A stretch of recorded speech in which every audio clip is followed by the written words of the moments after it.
Hey y'all. So tonight I'm thinking about how uh, finding one's pace in life, finding one's place in life, and finding your own natural rhythm is way more important than feeling like you need to fix yourself. I'm coming at this from the perspective of having some very real adversities that I have to fight to do what I want to do. I have from childhood stuff to physical injuries to mental stuff that came probably from the childhood stuff. Um, to just a complex case of various issues that I got to work through that are my burden to bear. And I don't think necessarily that they're going to be a burden for me forever, but they have been for a long time.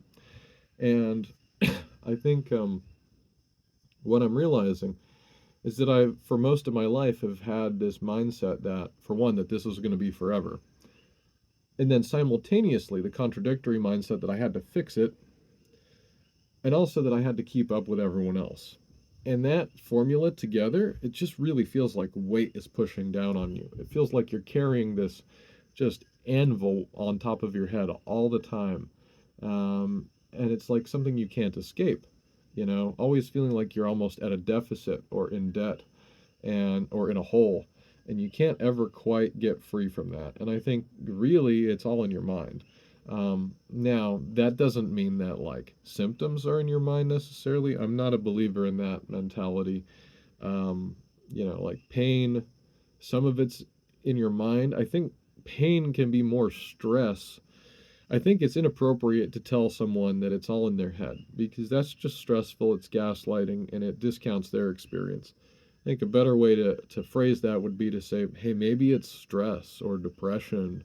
Maybe your life circumstances are bearing down on you and making it even harder for you to get out. Maybe you feel like there's too much pressure on you, and that's making a little bit of pain much worse because you just have too much on you. And I think that is probably more likely to be true. I think there all are also health problems that can be caused by stress, and there are also injuries we can cause ourselves by going about life in a stressed out manner and maybe rushing to get things done and then you throw your back out. Or I know I've done a fair amount of that, just under too much stress, too much pressure, and then, oh, I threw my back out and now I need back surgery. And like, so I don't think I believe the common narrative that whatever doesn't kill you makes you stronger. I don't think I agree with it because in my experience, I've been under a lot of pressure a lot of my life, and the pressure seems to mostly make it worse. Um, I think for a time, I would be under pressure. I was already giving 100%, and so I'd be under some pressure, already giving 100%, and I would say to myself, okay, I guess that means I have to give 120%. And anybody who's knows anything about how the human mind and body work knows that that is not sustainable at all, and eventually you will hurt yourself doing that. And that's what I've done many times in my life, many, many, many times. um, I take it to heart when people say give 110%. I'm like, okay, let me give 110%, and then of course I'm going to burn out. Of course I'm going to hurt myself. And then they wonder why, or, oh, you must not have been doing things the right way. Well, you said give 110%. You set the pace. I remember an anecdote on this was UPS. I remember they had a packages per minute load. And that packages per minute load, at least the number I saw, I always tell this story and people don't believe me, but it was like 225 packages per minute or something. It was over 200 packages per minute, which means you have to grab a package, scan it, and load it, or unload it, scan it, put it on the conveyor belt. Like you had to do it at a rate of, I think it was mostly loading. It was that. I worked at a UPS hub, and that was our rate was 200 something per minute. So you're doing this 200 times a minute. That's an impossible pace. But to little old, autistic me, I saw that number and I was like, okay, I have to meet that requirement and I really need this job, so I guess I'm going to do this. And they really put a lot of pressure on you to meet that quota, and they basically were like, they did, I think they I think they didn't quite say like we'll fire you if you don't meet this. I think it was like you're on a probationary period and you need to meet this quota. That was basically what they would say. And so that I interpret that as okay, I'm going to get fired if I don't meet this quota. So of course I hurt myself. And now if I mention that I ever climbed, climbed rocks or did anything physical, people will say, oh, that's the reason you hurt yourself. But I also had a job where I had a quota of 250 or 200 something packages per minute. And nobody wants to admit that that might have been the reason that I have all these, back injuries. And so that ties into really dialing into your body and looking at what your body needs from you and your mind and taking care of those, because why torment yourself? Like, let's be honest here. We only know of one lifetime here. We don't know for sure that we, die and go to some afterlife. We don't know for sure that we're reincarnated. All we know is that we're this being that exists, at least on this plane, for one lifetime. That's all we know for sure. And so, why do anything to waste that lifetime on something you don't need to waste it on? Something you don't need to be doing.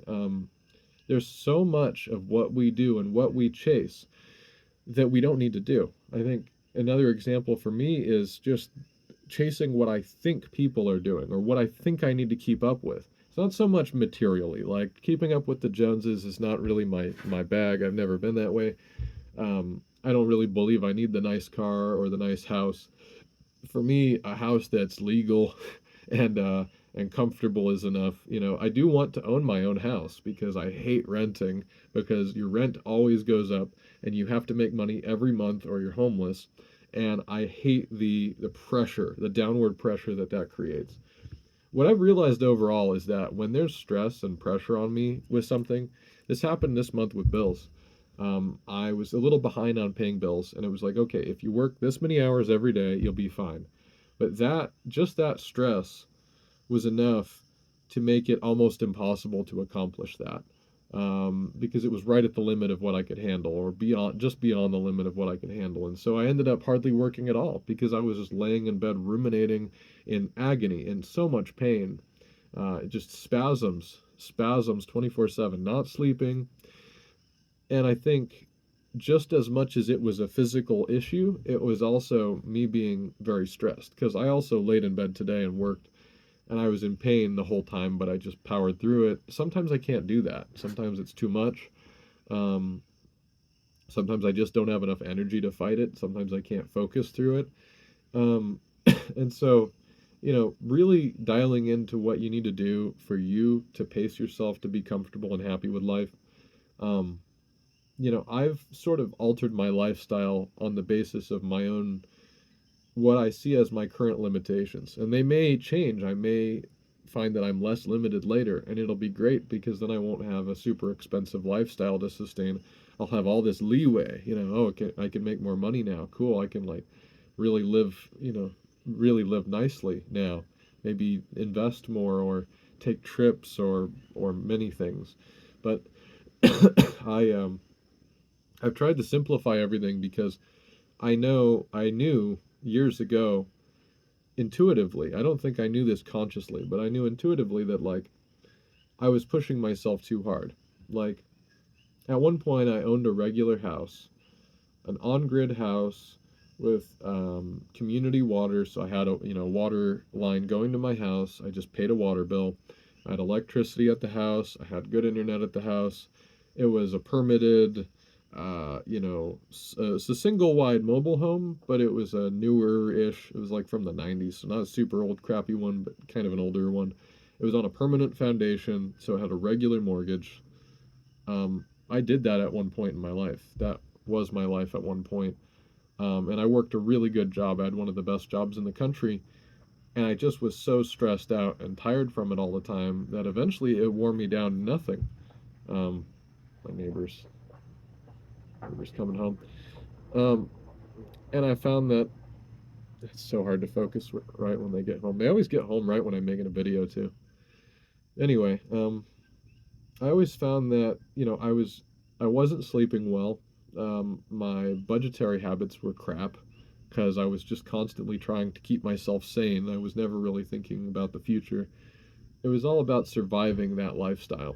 And it's like, why live that lifestyle if it's just about surviving? You're supposed to be comfortable. If you're paying for all that stuff, why pay for it if you're not even comfortable doing it? And that's when I started to really look at, my body started to kind of fall apart, and I ultimately couldn't sustain that lifestyle. And so then I started to look into, okay, how can I modify this to where I don't have, so much pressure on me every single day to do all of this. And that's what led me here, was like, okay, this is what I wanted to do all along anyway, but the recognition that this would be better for my body and mind overall than doing what I was doing, um, led me to make some really drastic changes, kind of almost like early retirement. Um, I had to, because my body was just going to fall apart worse, and I mean, I really pushed it right to the edge, and I'm now having to heal from all that. So that really changed the way I looked at life, realizing how far my health could go downhill if I just kept pushing myself, and how meaningless it was. It was like I was chasing something that didn't exist. I was trying to keep up with expectations that I thought the world had, or I created based upon what I thought everyone else in the world was doing. But the reality was that they were not built around me and what I was supposed to be doing. And I realized too that this world is designed to work against people like me. It just is. And so to have a life, to have a good life, if you're this way, you have to design your own life. You have to create your own rhythm and create your own niche. Otherwise, you won't survive. If you want to try and keep up with everybody else, whether it takes you 10 years or 50 years, you're going to burn out so hard one day. And you're better off, I think, looking at it now and going, okay, like, what does my heart say I need? What do I feel I really need to be in line with who I really am? And what do I want to do with my life so I don't just waste it doing a job I hate, living a life I hate? Ultimately, my goal is still similar to everyone, to a lot of people's, a family and a home, and a place for my pets and possibly children, all these things. But I have to go about it, a partner. I have to go about it in a different way, because I realize that the the prescribed way of doing things that we were taught, first of all, by the time I was born, it really didn't exist anymore. And second of all, um, it it's not really that like worth it, to do it that way. Like, you really don't get what they claim that you get. Like, some of us, I think, when we resist this, we go a long time and we suffer, and we're like, man, you know what, I'm just going to do the normal shit because it must be better than what I'm going through now. You're like near homeless, and then you go through all this effort to go to school and get a job, and then you find that, like, after going to school, you can't really get a job even if you have a useful degree, or your job doesn't pay enough to pay your student loans. Or it's like, no matter what, there's going to be something. And I think you're better off kind of stopping before you act, before you sell your whole life, down the road.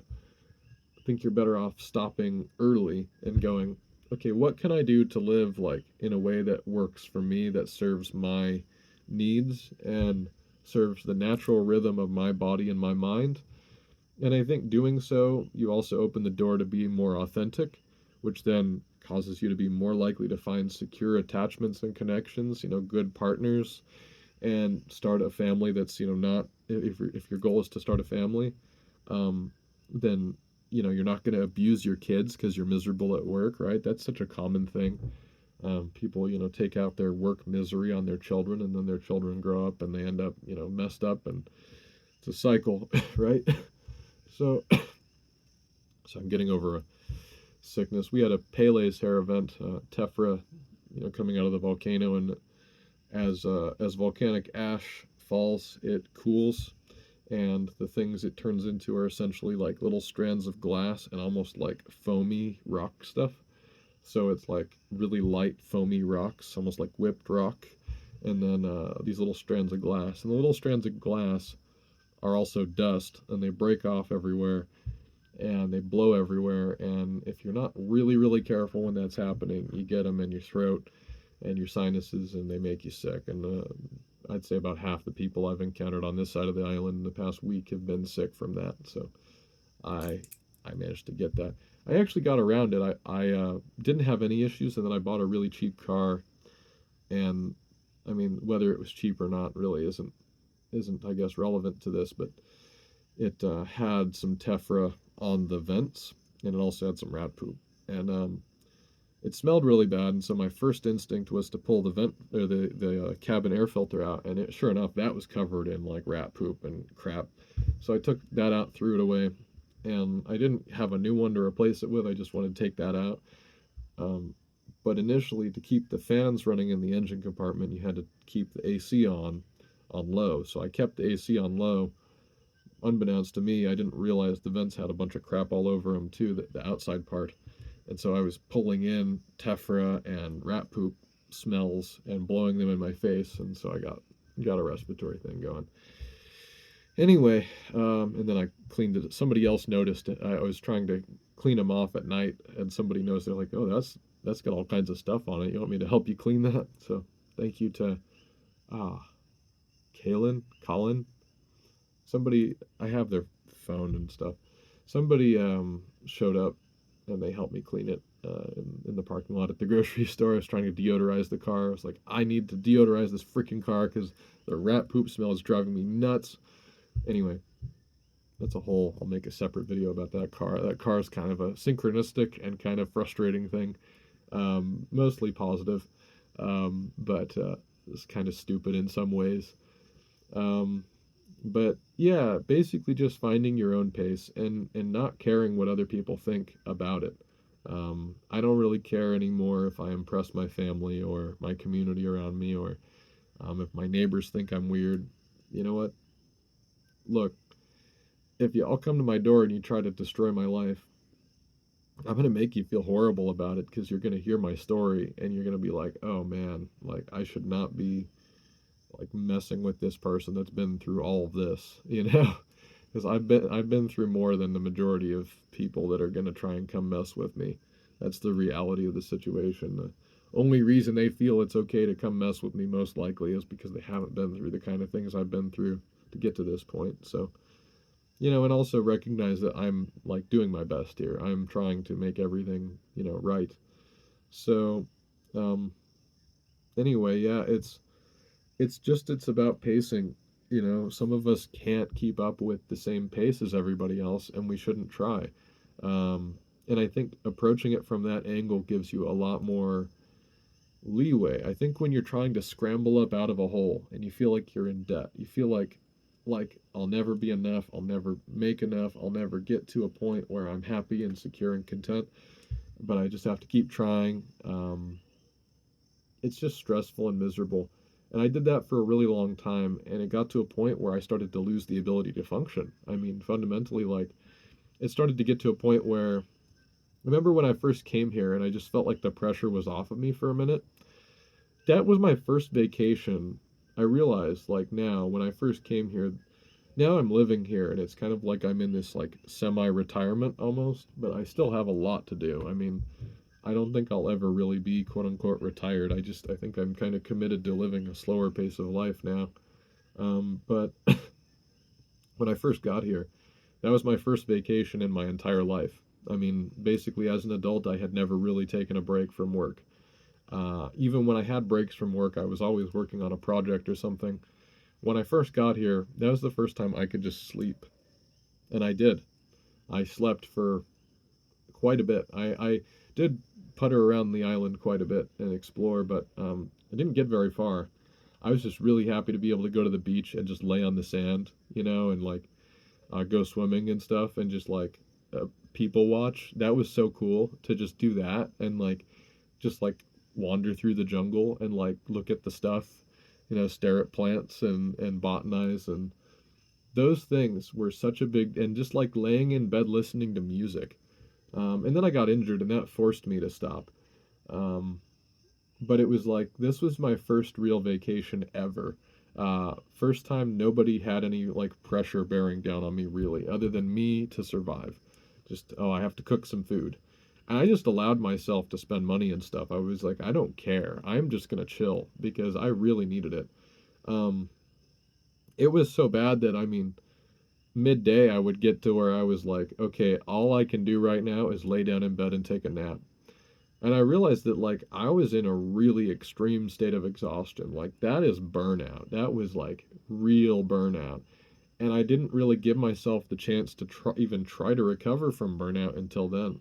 I remember like back in Washington, with Caitlin, I was like abusing myself. I was like, "You're not good enough. She doesn't love you because you're not working." So I never let myself take a break. Whether she explicitly said those things to me or not, which I don't know if she did or not, I honestly couldn't tell you whether that was like, I don't think she explicitly told me that messaging, but I feel like I felt that way, whether or not she actually felt that way. That's how I felt. That's how I had maybe been trained to feel, was that I wasn't good enough for her because I wasn't working and she was working. Um, and, you know, there was a period where I was supporting, and then there was a period where she was supporting, and we traded off a lot. So I don't think I should have felt so bad about it, but, um, and maybe feeling bad about it made everything worse. I don't know. But I felt terrible because I was just like stuck in bed. So I kept pushing myself to do things. I was like, I have to do this, I have to do that, I have to try, I have to keep trying, I have to push myself. A lot of that had to do with winter too. The whole year you spend there, you know, basically preparing for winter. That place kind of sucks in that way. It's like your whole life is basically spent getting ready for winter. Which to me is like, why? You know, why live a life where your whole life is spent preparing to survive? You know, for 6 months. Um, Not worth it to me. Some people love that. I can't stand it. That lifestyle. Um, but and to me, the winter, there's nothing positive in the winter. I like being outside. I like, you know, I like walking around with no shirt on. You know, I like basically just having a shorts and flip flops. That's great. That's a great life to live. Um, but anyway, I for the first time when I got here, I was able to rest. I was able to just lay down in bed and sleep, and it was okay to take naps. And I took naps in the car sometimes. I remember one time when after my injury, I went to the warm ponds and I got out of the warm ponds and I collapsed on the rocks and I was like a beached whale. I was just laying there on these sharp rocks, almost naked, just like, oh, oh, like moaning because I was in so much pain. Um, but I just laid there for like 20 minutes. And then I got up and struggled over to the car, and I just barely managed to open the back hatch, pull the mattress out. I had my fold up futon in there, pull the futon out, throw it on the ground, unfold it on the ground, and collapse onto that, and laid there for another like 20 minutes. And I realized that that was okay to do. Like it was a little weird maybe, but it was okay to do. You know, the fact that I could just rest. And I've really taken that to heart that like my body needs so much more rest than most people's. My mind needs so much more rest than most people's because I'm carrying a lot more weight than most people are. Most people don't go through the kind of emotional and physical toll that I go through just to live. Um, and so it's okay for me to rest. I never really let myself rest up until I got here. I never took a vacation, which I feel totally stupid for not taking vacations, but I never did. I just never felt like I could. You know, my closest thing to a vacation was to go on a scouting mission to the next place I was going to live, which was ultimately what this was. But I really took it as a vacation this time. I wasn't just spending the whole time getting ready to be established, you know. I did do some of that when I got here, but not, you know. It was funny because when I let go of that and I just said, I don't know what I'm doing anymore, I don't know how I'm going to make it here, um, then things started to fall in place. When I was really clinging to the outcome and I was like, I'm going to make this happen, shit was not happening. So, anyway, I guess that's probably a long enough video for now. What is the overall message? What's the point? Follow your heart instead of your mind. I made a short with the same topic, but this is the expanded version. Follow your heart instead of your mind. Pace yourself, get into your body, do some somatic stuff, do some EMDR, uh, get on meds if you need to, eat healthy, go outside, um, do some, you know, find a woman who can love you, or if you're a woman, find a man who can love you, even for a short time, just someone who will treat you right. And that's, now I think that's what I look for in friends and in partners and everything is, and everybody. I try to single out people that will treat me right and that I can treat right and that I can have a fair back and forth with instead of um, just giving and giving and giving and giving and then being treated badly, or giving and giving and giving and never quite being understood, or never quite being accepted. People that try to change who I am, instead of accepting me for who and what I am. You can be an extremely hardworking person and fall flat on your face. And there are people simultaneously who, and I am that, I am that. I've worked my ass off and repeatedly fallen on my face. Insane work ethic here to a negative, I mean, to a body destroying, mind destroying extent, mind warping work ethic. Like, I'm the working dog that will work themselves to death if you don't make them rest. And it really helps to notice that there are people that just kind of coast through life and they basically get there. You really don't have to try so hard. Uh, it's good to take a break. It's good to slow down. It's good to rest and just be mindful because then you find much better avenues to what you want than what you thought you needed to do. I always picked the hard way before. And now, let's say I pick the hard way sometimes. Sometimes I'm just like, no, this is what I want to do. This is how I want to go about it. I'm willing to wait it out until I get to the thing that I want instead of doing the temporary crappy thing, for example. Like, some of those things are good to do, but some of those things I think are just excessive, and it's not necessary to suffer to that extent. Um, yeah. Anyway, I think that's enough for now. Thanks for watching my big long rambling video. It's been a while since I've done one of these. I don't think that many people watch them, but if you did, please like, comment, subscribe, show it to your friends. Help me get my subscribers up. Maybe I don't have to do the work from home gig that I'm really getting kind of burnt out on for too much longer. I really hope I can find any avenue out of that. And if this is an avenue out of that, sure. Pursuing as many things as I can, but hopefully this was of some value to you. This is Georgi, George of the Jungle, doing my thing out here in the jungle, trying to make it happen. And appreciate you watching. I'll see you in the next one. Aloha, mahalo.